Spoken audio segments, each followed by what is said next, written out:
Okay, so today we're going deep on persuasion. Ooh, fun. But not like the surface stuff, we're Okay. talking the real deal. Mm-hmm. The techniques that make people go, whoa, I never thought of it that way before. Exactly. You sent over some pretty fascinating stuff for this deep dive. Oh, yeah. A whole course syllabus on storytelling and Right. persuasion. Interesting. Notes on some seriously powerful techniques. Nice. And get this, an analysis of MLK's I Have a Dream speech. Wow. Now, that's a masterclass in persuasion for sure. To help us decode all of this, we've got an expert in the house. I'm happy to be here. So I thought we could start with this storytelling inventory worksheet Okay. from the syllabus. Mm-hmm. It's got some pretty unusual prompts, don't you think? It does. It really does. It goes way beyond like the typical, tell us about your strengths kind of questions. Right. There's one that asks about a time you recovered from a major mistake, Oh, wow. which is so interesting because it kind of suggests that our failures can be just as persuasive as our successes.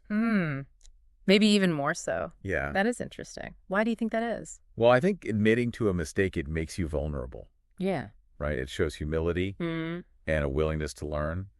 And I think those are qualities that people are really drawn to. Yeah. They make you more relatable, more human. Mm-hmm. And people are more likely to trust someone who owns their imperfections Yeah. than someone who pretends to be perfect. It's like those perfectly curated social media profiles. I know, right? They just feel so inauthentic. Totally. But when someone shares a real struggle, Yes, a yeah. genuine setback, Uh-huh. it makes them more real, Yeah. more relatable. More human. And it all comes back to the power of storytelling. Yeah, not just about the facts. It's about the emotions behind them. Exactly. That makes me think about the whole logos pathos ethos thing. Oh, yeah. The classic principles of persuasion. Right. Like everyone throws those terms around. For sure. But I feel like no one actually explains how to use them. It's easy to get lost in the jargon. Yeah. But the real key is understanding how those principles work together Okay. to create a truly persuasive message. So there's this concept of syzygy Ah, yes. that seems to be like the secret sauce. Yeah. It's a powerful idea. It sounds super complicated. It doesn't have to be. Okay. Okay, so imagine you're trying to convince someone to invest in your startup. Okay. You need a solid business plan Right? with realistic projections. Mhm. That's your logos, Okay. the logical appeal. Got it. But you also need to convey your passion, Yeah. your belief in the idea, Right. and your ability to execute. Mm-hmm. And that's your pathos, the emotional appeal. Makes sense. And finally, you need to establish your credibility as an entrepreneur, Okay. your track record of success, Yeah. your expertise in the industry, Uh-huh. and that's your ethos. Gotcha. So when all those elements align perfectly, Mm-hmm. like planets in a rare alignment, Okay. you achieve it's a persuasive force Yeah. that's hard to resist. So it's like you're not just hitting them with facts and figures. Right. You're making them feel something. Yes. You're inspiring them, Uh-huh. connecting with them on a deeper level. Exactly. And there's actually one more element that often gets overlooked. What's that? The agora, The agora. the context. Oh, okay. Think about the difference between pitching your startup in a crowded coffee shop Right. versus a formal boardroom. Yeah. The setting the audience, Mm-hmm. the overall atmosphere, it all influences how your message is received. It's like a joke that kills at a comedy club might totally bomb at a funeral. Exactly. Timing is everything. Right. Persuasion is not a one-size-fits-all formula. Okay. It's about understanding how all these elements work together Yeah. and adapting your approach accordingly. This is giving me a whole new way to think about those presentations I have to give at work. I bet. Okay, so let's dig into some specific persuasion techniques Yes. from your notes. Yeah. We've got contrast listed first. Oh, yes. Contrast. What's that all about? So contrast plays on our perception. Okay. Like, let's say you're selling a high-end coffee maker. Okay. You could start by showcasing like a basic model with limited features Yeah. and then unveil your deluxe model with all the bells and whistles. Okay. And suddenly, Yeah. even if it's pricey, Right. the deluxe model will seem like a steal. Compared to the basic one. Right, exactly. It's all about shifting the frame of reference. So you're not manipulating people. No. You're just framing your message in a way that highlights the value. Exactly. It's about understanding how our brains work Mm. and using that to your advantage. Okay. Next up, we have simplicity. Oh, yes. Simplicity. That one seems pretty self-explanatory. It does. But Why is it so important? Well, in a world of information overload, simplicity is your superpower. Mm-hmm. People get overwhelmed so easily. Totally. So the more concise and clear your message, the more likely it is to stick. Right. It's like those presentations of slide after slide. Oh, my gosh. Packed with text and bullet points. Oh, death by PowerPoint. I've definitely been guilty of that myself. We all have. We've all been there. Okay, so keep it simple. Yeah. Keep it clear. Keep it engaging. Keep it engaging. Yeah. What about this technique called counterintuitive? Counterintuitive. What makes that so persuasive? Think about it. What captures your attention more? Something that confirms your existing beliefs. Yeah. Or something that challenges them. Probably something that challenges them. Right. We're naturally drawn to information that surprises us. Yeah. Makes us rethink our assumptions. Okay, so if you told me that spending money on experiences makes you happier than spending money on material possessions. You might be intrigued. Yeah. Because it goes against the conventional wisdom. Right. Right, of like accumulating wealth and stuff. Yeah. But if I then back it up with research and compelling stories, it might make you reconsider your spending habits. Okay. It's like that initial skepticism makes you pay even closer attention. Exactly. Because you want to see if they can actually back up their claim. Right. It sparks curiosity. Yeah. It disrupts complacency. Yeah. And it invites deeper thinking. Okay, let's talk about scarcity. Ooh, scarcity. This one is everywhere, especially in marketing. Oh, yeah.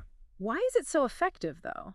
Because it taps into our fear of missing out. Right. Limited time offers, Yeah. exclusive deals, they create a sense of urgency and value. It's like those lines outside Apple stores every time a new iPhone is released. Classic example. People go crazy for something that's perceived as exclusive or limited edition. It's all about that perception of scarcity. Yeah.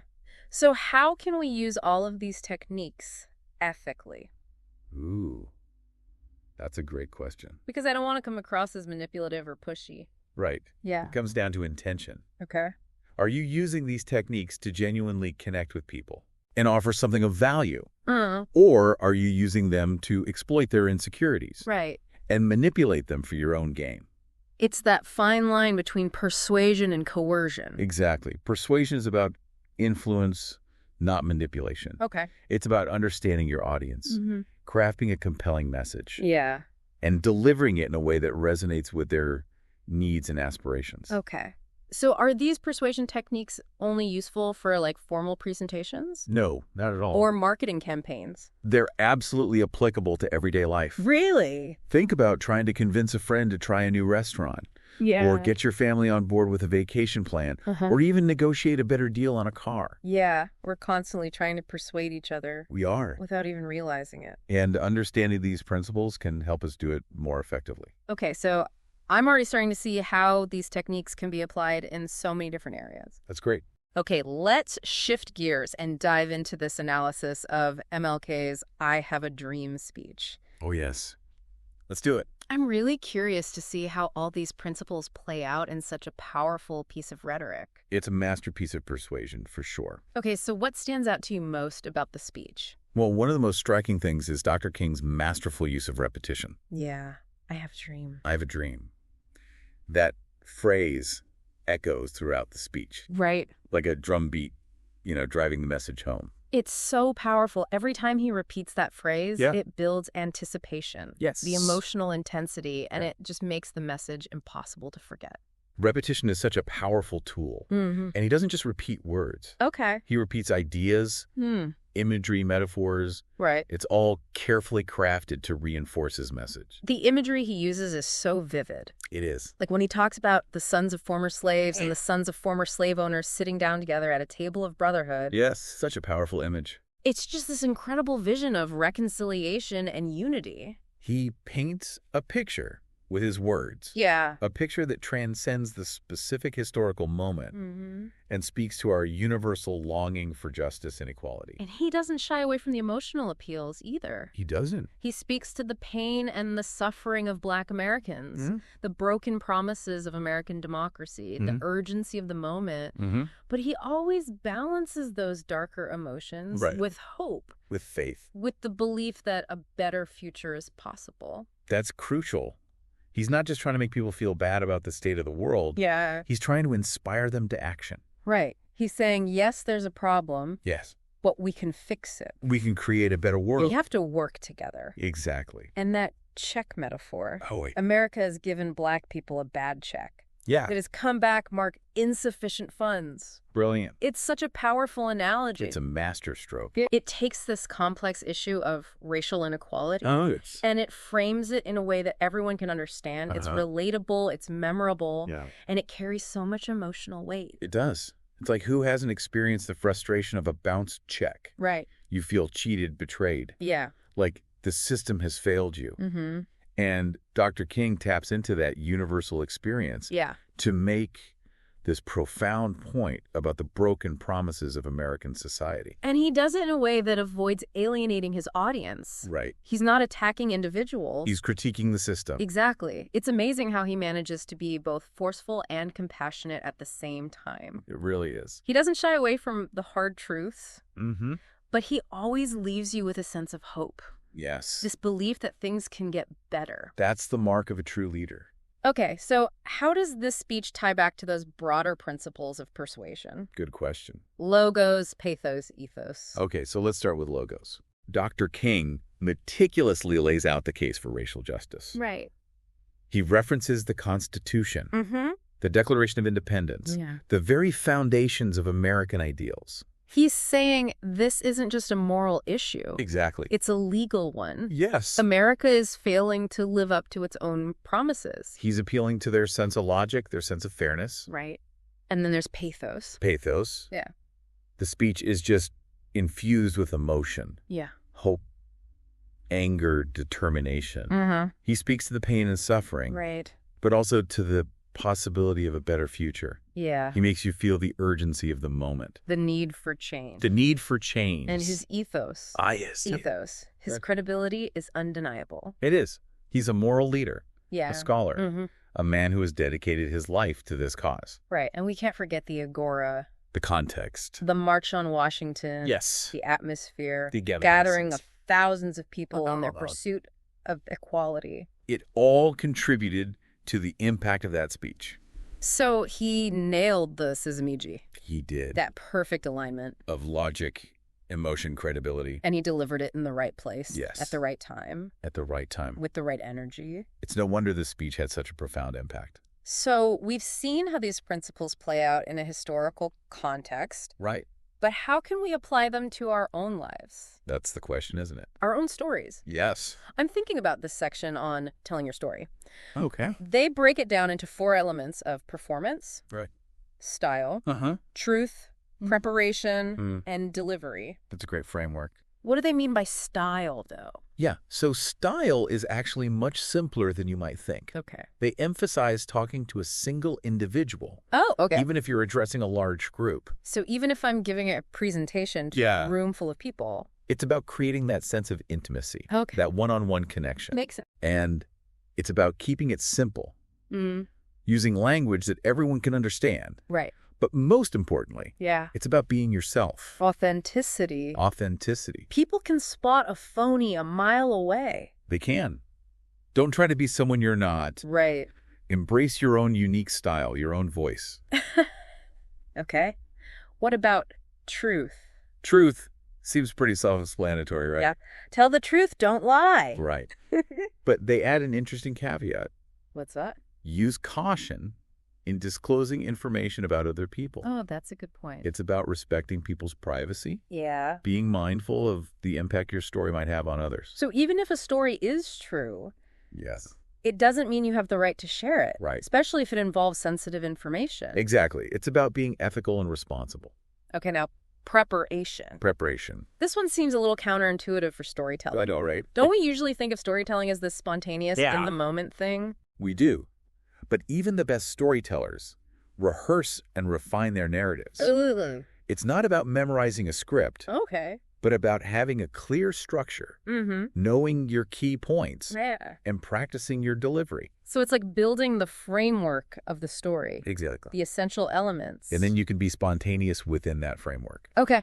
It's like jazz. Oh, yeah. You have the basic melody, but there's always room for improvisation. I like that. Okay, what about delivery? Delivery. That's where it all comes together. What are the key things to keep in mind when you're actually telling the story? Well, they emphasize connecting with your audience. Okay. Making eye contact.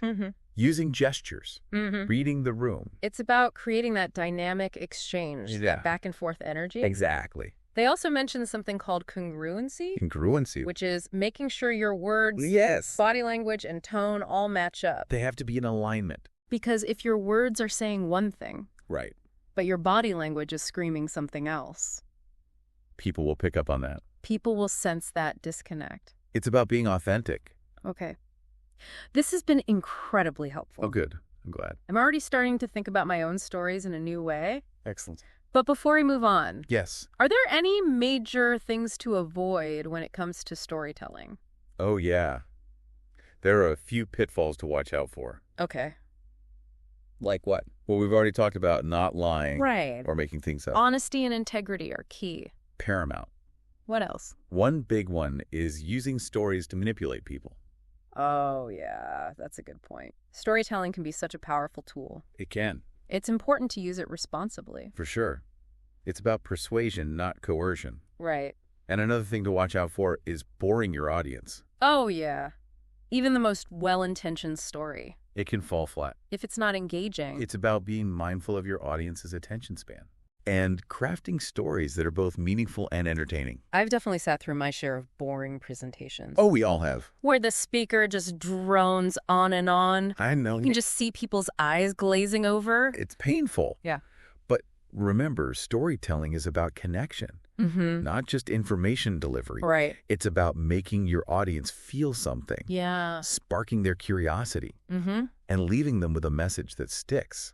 This has been an incredible deep dive so far. It has been. And I think it's the perfect time to pause. Good idea. And let our listener absorb all this amazing information. Yeah, let it sink in. Before we continue our exploration in part 2. I'm looking forward to it. Me too. See you then. Welcome back. You know, it's fascinating to think about how we're all constantly telling stories. Yeah.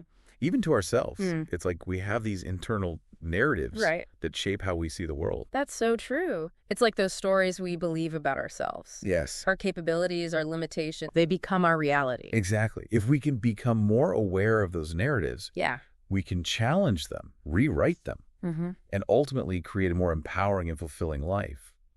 So how can we apply these persuasion techniques to the stories we tell ourselves? That's a great question. Like, can we really use contrast or scarcity to change our own minds? Absolutely. Think about those negative or limiting beliefs you might have. Okay. Things like, I'm not good enough. Yeah. Or I'll never be able to achieve that. Right. Those are stories we tell ourselves that can become self-fulfilling prophecies. It's like that voice of self-doubt. Yes. That whispers in your ear, telling you to play it safe. To stay in your comfort zone. Exactly.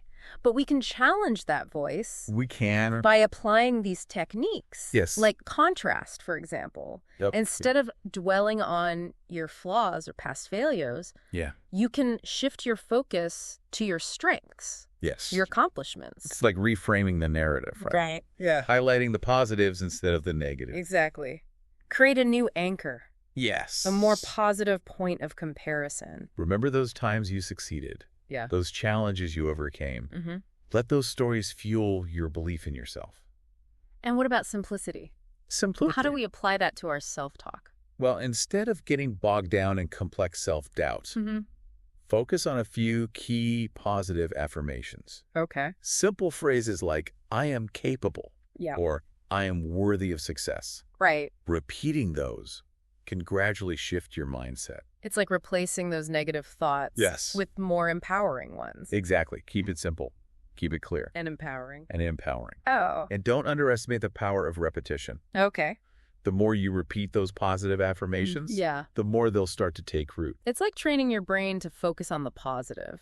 Now, let's think about counterintuitive in the context of self-persuasion. Okay. It's about challenging those limiting beliefs with evidence to the contrary. So if you're telling yourself, I'm not creative, what kind of counterintuitive action could you take?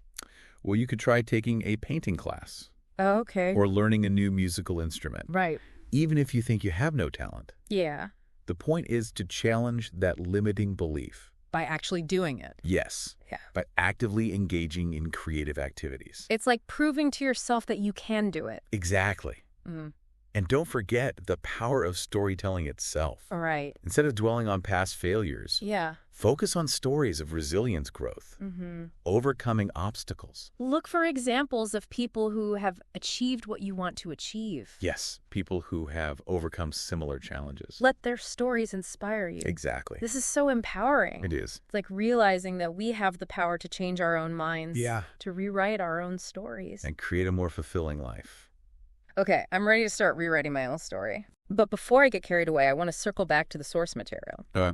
There's this section on sources for stories and storytelling that I thought was really interesting. It's a good one.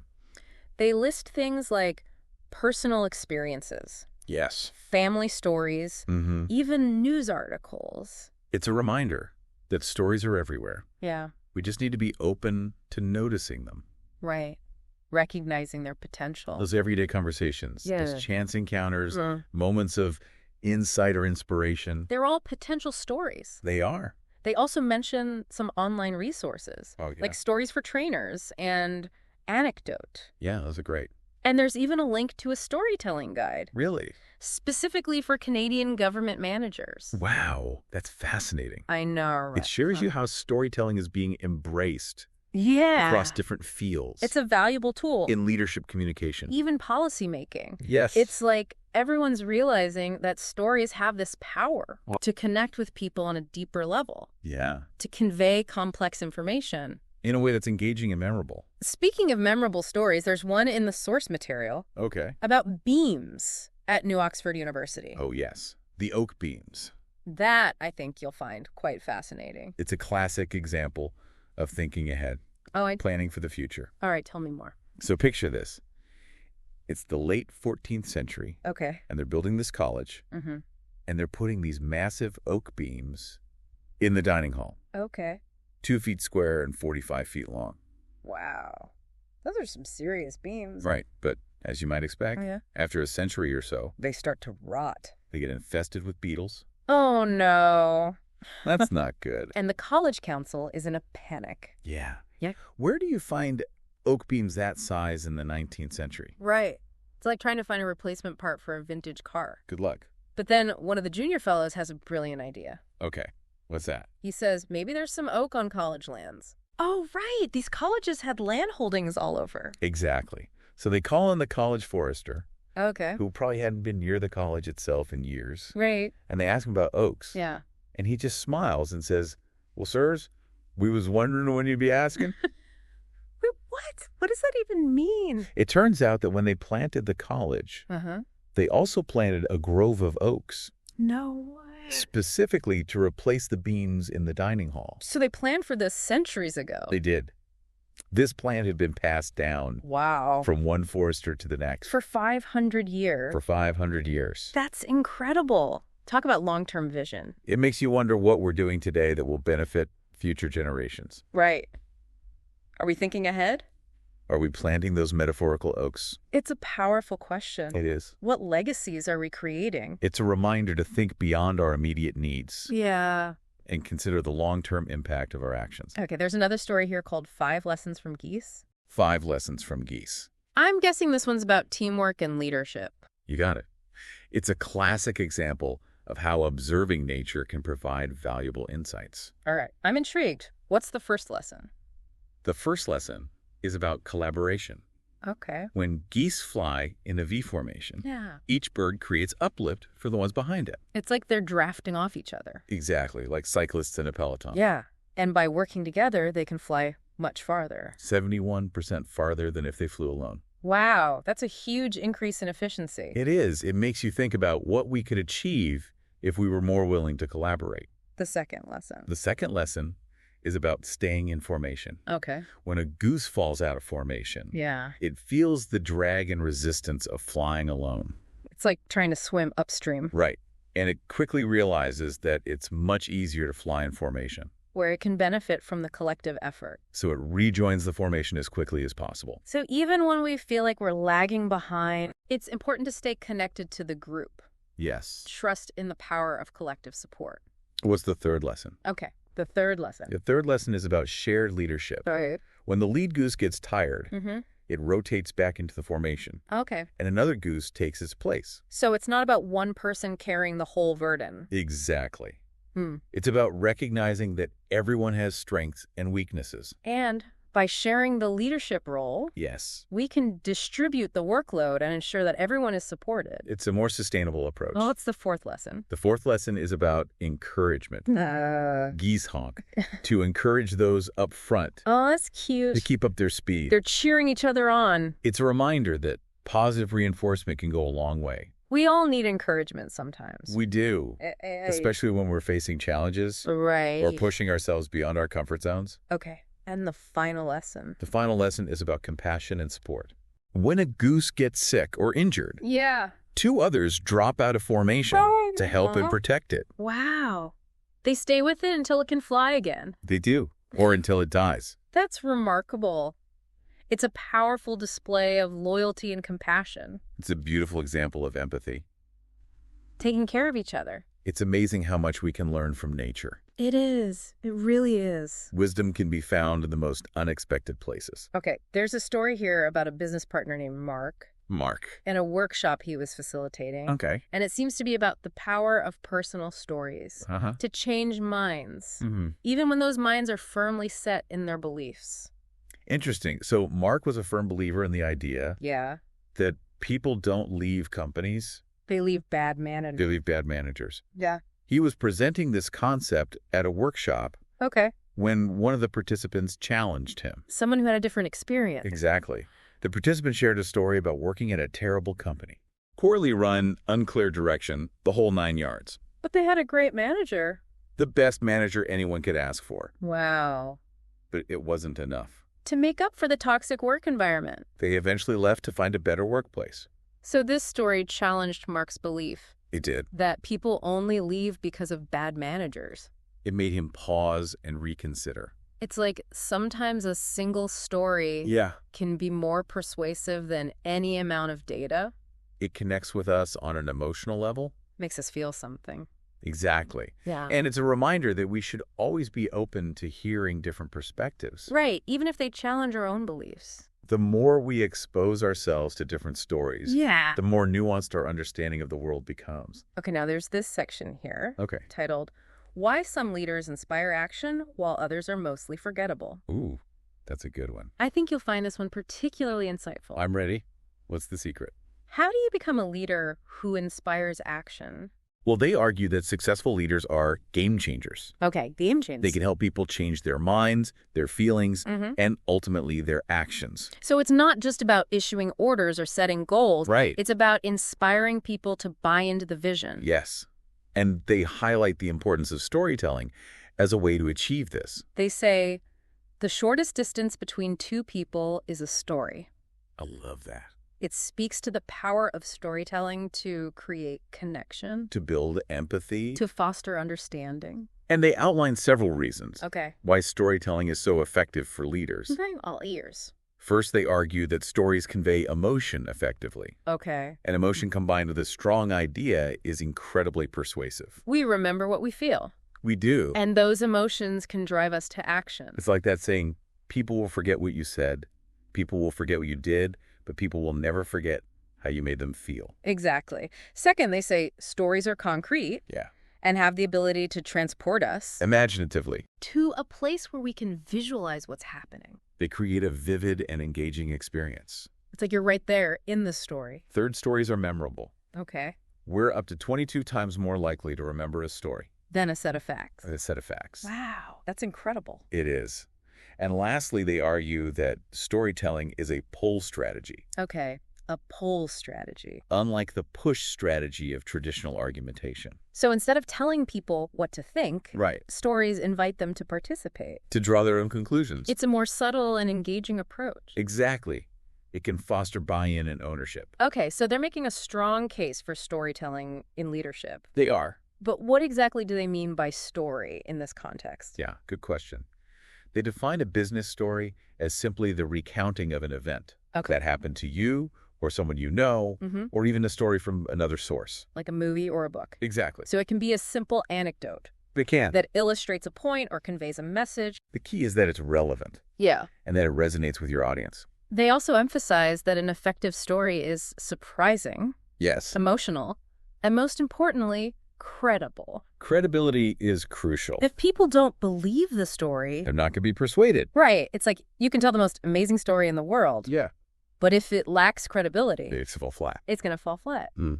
Okay, they offer an example of a leader who used a story Yes. to get buy-in for a risky venture. Mm. Have you heard of Ted Turner and the launch of CNN? Of course, CNN was groundbreaking. But what does that have to do with storytelling? Well, Turner knew he didn't have enough funding to see CNN through to profitability. Okay. But he also knew he had to move quickly. Right. The longer he waited, the more likely someone else would beat him to it. Classic startup dilemma. It was limited resources, tight timelines, a lot of uncertainty. But no one was willing to lend him the money. Right, because of his lack of experience. So how did he persuade them? He drew on his knowledge of military history. Interesting. And he likened the CNN launch strategy to Erwin Rommel's desert campaign.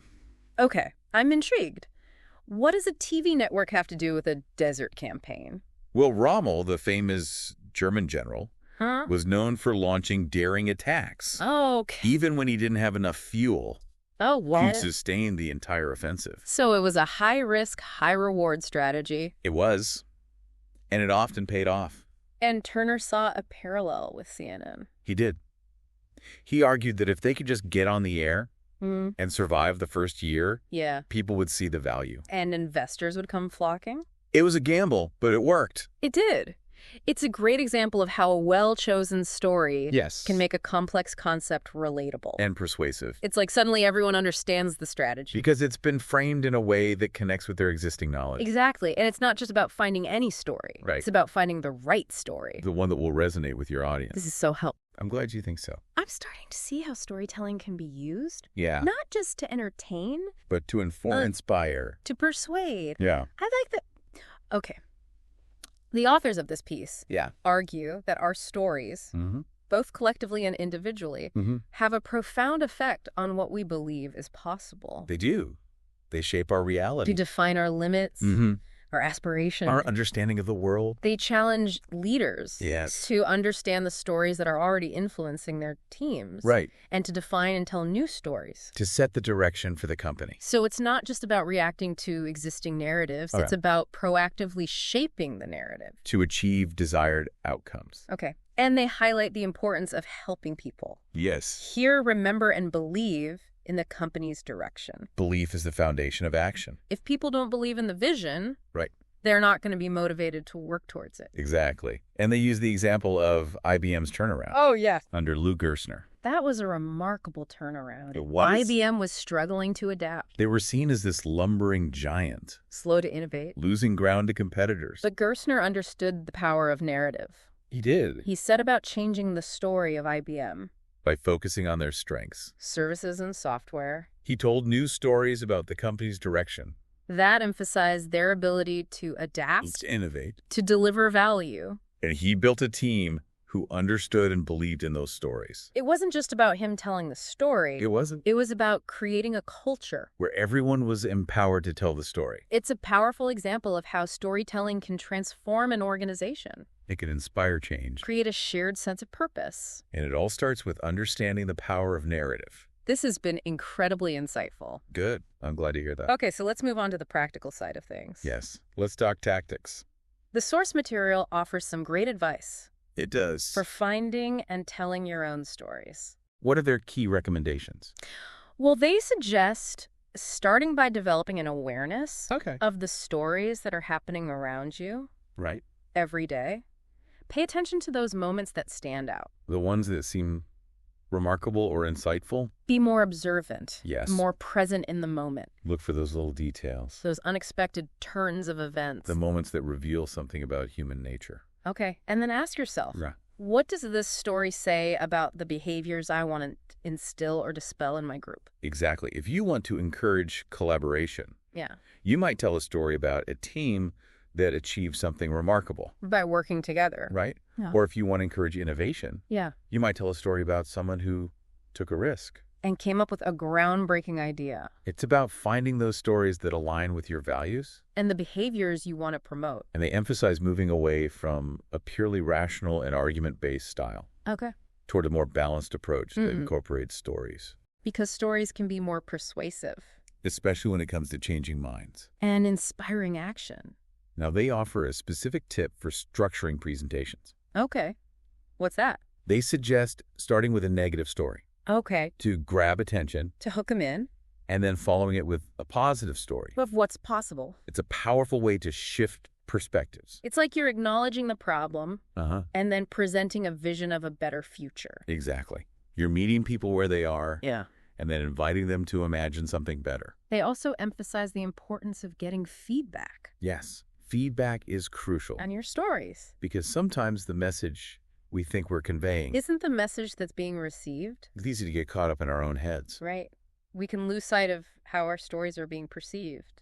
So it's helpful to have trusted advisors who can provide honest feedback. Like a sounding board. Exactly. Someone who can help you refine your stories. And make sure they're hitting the mark. And they conclude by emphasizing that storytelling is a skill. That anyone can develop. That anyone can develop. Yeah. It's not just for the naturally gifted few. It's a craft that can be honed and refined. With practice. The more you practice, the better you become. Exactly. They encourage leaders to rediscover the power of storytelling. And embrace it as a valuable tool. For communication, persuasion, and inspiration. If you're looking to become a more effective leader. Yeah. A more persuasive communicator. Or simply a more engaging storyteller. Remember the power of narrative. Start paying attention to the stories around you. Practice crafting your own stories. Don't be afraid to experiment. And get feedback. That's a great call to action. It is. And it leads perfectly into our next section. Okay. Which dives into the nitty-gritty of crafting and delivering compelling stories. Okay, bring it on. I'm ready to level up my storytelling game. Okay, so we've seen the power of stories. We have. But now comes the fun part. The fun part. How to actually tell them well. Oh, yeah. Right. It's like having all the ingredients for a delicious meal. But you still need to know how to cook. You got to know how to put it all together. And that's where I need help. Okay. I get the why of stories, yeah, but the how. How. That's where I get tripped up. I hear you. Luckily, the source material has a section called Template for Crafting a Springboard Story. Springboard story? No, right? I love that. It's like a blueprint for narrative impact. It really is. It captures the essence of what we're aiming for. Okay, so what are the essential elements? Oh, let's break it down. Where do we even begin? The first step is clarity. Okay. You need to have a clear end in mind. Like, what's the point of the story? Yeah. What's the change you want to see in your audience? What action do you want them to take? Okay.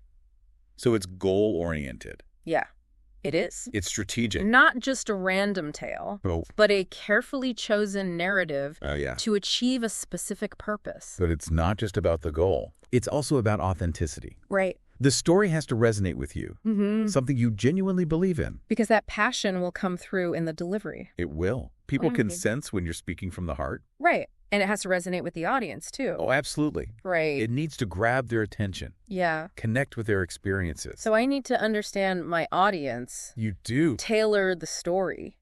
To their specific needs and interests. Makes sense. A story that might inspire a group of entrepreneurs might not land the same way with a group of artists. Right, right. And no making stuff up. Oh, please. No. It has to be real. Tell stories about things that actually happened. Because truth is stranger than fiction. Often it is. Plus, it adds authenticity. Authenticity is key. Okay. So when it comes to crafting the story, they recommend choosing a single protagonist. Yes. Ideally, someone similar to your audience. That's a good tip. So if I'm talking to a group of educators... I might share a story about a teacher who overcame challenges. To create a more engaging learning environment. Right. It helps the audience connect. They see themselves in the protagonist's shoes. Right. And pick a story that addresses a problem the audience has. Yeah.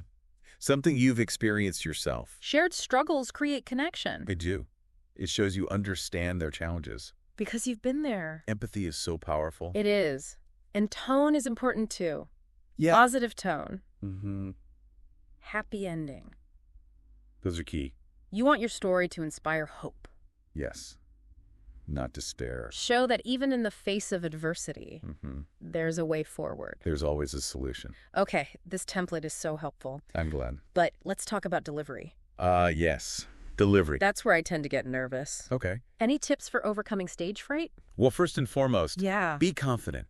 Okay. No apologies. No apologies. No second-guessing yourself. Easier said than done. I know, but it's about owning your story. Yeah. Owning your presence. Right. And trusting that you have something valuable to share. Exactly. And remember, it's a conversation. Yeah. Not a performance. Not a performance. Don't memorize the story word for word. Okay. It should feel natural conversational. Like you're sharing something with a friend. And keep going, even if you make a mistake. Oh, that's good to know. There are no mistakes in storytelling. Right. Only opportunities to improvise. And keep it concise. Yes, keep it concise. 8 minutes or less. Attention spans are short. Okay, 8 minutes or less. Got it. Now, here's a point they make Okay. that I found really interesting. Oh, yeah. Words Right. are only about 15% 15%. of what listeners hear. That's right. So what's the other 85%? Nonverbal communication. Oh, wow. Your body language, Mm-hmm. your facial expressions, Yeah. your tone of voice. They all communicate volumes. They do. It's Yeah. not just what you say. Right. It's how you say it. Okay, so use body language, Yep. facial expressions, gestures To enhance the story. to add those visual and emotional layers. Yeah. And use descriptions of sounds, smells, tastes. Engage all the senses. Create an immersive experience. Don't underestimate the power of pauses. Pauses. Pacing, timing. They're like the punctuation of storytelling. And tone of voice. Tone of voice is crucial. How do you work on that? Work on your feelings and your tone will follow. Okay, so if I want to tell a story that inspires hope, Yeah, I need to feel hopeful myself. exactly. Your emotions will shine through. Okay. And congruency. Incongruency. Making sure your words, body language, expression, tone, It all has to match up. it all has to be in alignment. With inconsistency, Will undermine the impact. take your time, finish well, and develop your own style. Find what works for you, what feels authentic. And step out from behind those podiums and tables. Yes, storytelling is about connection. Break down those barriers. And don't be afraid to use props. Props. It can add a visual element. Okay. This is great stuff. But before we wrap up, I want to revisit the things to avoid section. Okay. The storytelling sins. What are the biggest ones, in your opinion? Well, honesty and integrity are paramount. Right. We talked about that. No lying, no making things up. What else? Don't come across as superior or arrogant. Oh, yeah. No one likes a know-it-all. It's about sharing your experience. Not showing off. And please don't bore your audience. Keep it interesting. Keep it concise. Keep it relevant. And avoid using stories to scare people. Okay. Or make them feel guilty. Fear and shame are not effective motivators. They're not. And storytelling is not a soapbox. It's not. Don't take advantage of a captive audience. To preach or lecture. It's about sharing your story. Not forcing your opinions on others. Okay, so those are the do's and don'ts. Of effective storytelling. This has been an incredible deep dive. It has. We've covered so much ground. From persuasion techniques to storytelling tips. and the power of narrative. I'm feeling inspired and empowered. I'm so glad to hear that. So what's the one key takeaway you want our listeners to remember Good question. from this whole deep dive? I would say pay attention to the stories you tell, Yeah, yourself and others. because they shape our beliefs They influence our actions. and ultimately create our reality, Beautifully said. We're all storytellers. whether we realize it or not. So let's use that power wisely, To ethically, creatively, to build a better world. one story at a time. And on that note, we'll wrap up this deep dive into the art of persuasion. Thank you for joining us.